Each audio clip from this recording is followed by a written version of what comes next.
Hi everyone, I'm Jessica. Welcome back to my channel. Today I am working on the star quilts again. So let's get started. I ended up finishing the stars yesterday, so I have all my stars here and I cut my sashing. What I'm going to be doing is just plain sashing between the units and then just strips between the rows. And I started sewing my rows here, and what I have so far is, now I'm doing this kind of like I usually do, but also a little different. So since I don't want to use cornerstones, my sashing rows in between my block rows are just going to be these solid long pieces. So if I was using cornerstones, I'd be putting my sashing in between all of these block rows as I go. But since I'm not, then what I'm going to do is just assemble my rows as they should be. And then I'm going to have to go back and just snip these threads apart and add my plain sashing rows in between. So right now I'm doing 9 blocks across and 10 blocks down. So I have 10 blocks here with 10 sashing units on them. And I'm just chain piecing this. And then what I'm going to do is just open this up and I'm going to start adding my next row of stars. So I'll match this up here and start sewing. Once I get the first couple stitches, I usually stop and just make sure everything else is in order. I'm going to continue to just add stars to this. I will keep building my rows like this. I'm working vertically. That's my favorite way to work for these. So I'm working vertically, building my rows. And then once I have all the rows made, I'll show you, but I mean, just in general, I'm gonna snip out all the threads one at a time, one row at a time, and add a row of sashing. And then when I'm finished doing that, I will have my center of my quilt top together. I'm going to add borders. They're just going to be solid. They're gonna exactly match the sashing. And right now my sashing is, they're 2.5 inch, they're cut at 2.5 inches, so they'll finish at 2 inches. And for my border, I'm cutting my border strips at 5.5 inches. And so I think that's the look I'm going for. I'll show you quick. I use Electro Quilt 8, and this is the drawing that I came up with for this. So it's just really simple. I just basically wanted to know how many stars I needed, how big the final quilt would be, and what it looks like with a little bit larger border than the sashing unit. So this picture is shown with fabric that's cut at 2.5 inches for the sashing, and then the border is, like I said, is cut at 5.5 inches. So this is what I'm going for. And now I'm just going to keep working on adding stars and sashing units to this.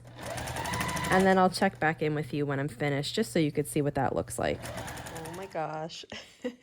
I took a little break to just see what it looks like, and I love it so much. So at this point, I have 6 rows done. I need 9, so I need 3 more. I've been adding blocks completely randomly, and now I am going to just take a minute and look at the stars I have left. And I'm going to just make sure I don't have like all the same centers in a row for the remaining rows. So I'm just going to do that really quick, and then I'll start adding. Here I have my blocks separated very roughly by center of the star color. So I put the browns here, darker blue, lighter blue, red, pink, this like grayish brown. I think I have a few of these other kind of blue with a white background. I have 1 orange left, some greens, this color blue, and some yellows. So I'm just making sure I'm not going to end up with a bunch of the same color middle left for the last row. So I'm still going to do this randomly, but I'm just being cognizant of what middle colors that I have left as I start adding these. I just finished adding all of the columns together and it's looking so good. I'm so happy with it. I am going to now start to cut apart. I'm going to do 1 row at each time. I'm going to cut it apart, add sashing, then I'll cut the next row apart and sew it to the first, and then I'll add sashing, and I'm going to continue doing that all the way down. I am assembling the rows of the quilt. I just added a sashing row here, and I'm just going to show you how I add a row of stars. Now, I don't pin these. Certainly, if that's something you feel like you need to do, you can definitely pin, but this is how I do it. So I have my row here, It's pretty long. So I have it draped over my shoulder, the what I'm not using, and then I'll just slowly move it off my shoulder as I need it. So I take the first star and I match it up with the edge of the sashing and I start sewing. I usually backstitch a little bit in the beginning here. And then what I do, if I was using cornerstones, this would be super easy because all I would do would be to nest the seams right here. Since I'm not using cornerstones, it makes it a little more difficult to keep your stars matched up.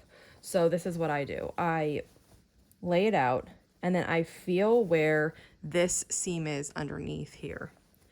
And I just, for a minute, lay it so that that seam is nesting, even though I'm pushing this seam in, not out. I just get an idea of where it is. And then I just walk my finger over and I hold this seam down. And that's exactly where I want it to be to fall in line with the sashing above it. So I hold to that point and then I stop. And then I just, this is a big quilt, so there's a lot of adjusting. It's not as easy as if you had just a little one. I do the same thing to this next part. So I feel where this seam is underneath here. I just, for a minute, just nest that, and then I kind of walk my fingers back and then hold the seam how I want it, and I sew. And I just repeat this all the way down. And what it does is it helps me keep my stars lined up, so that when you look at the front of the quilt, all my stars are in a nice, like they're in vertical rows as well as horizontal rows. And it just helps me keep these organized as I'm adding them on without pinning. And then I just keep repeating this all the way across this row. And sometimes like I can feel where the seam is that I don't need to nest it, but if I'm like having a hard time, like, is this in the right spot? That little quick nesting and then flipping it back the other way is the way I do that. Okay, I finished the top. I'm so excited. It looks great. I did the sashing, like I said, cut at 2.5 inches, so it's 2 inches finished. And my borders were cut at 5.5 inches, so it's a 5-inch finished border. The stars are all in and they look nice. I have to press this and pick off those loose threads, but I just finished sewing it. And I'm just staring at it now. I think it turned out great. And that wraps it up for today. I can't believe I was able to get this top assembled. It kind of just flowed really nicely. I didn't hit any issues, which is wonderful. And now I have to start to think about how I want to quilt it. Thanks for joining me today, and I'll see you back here soon.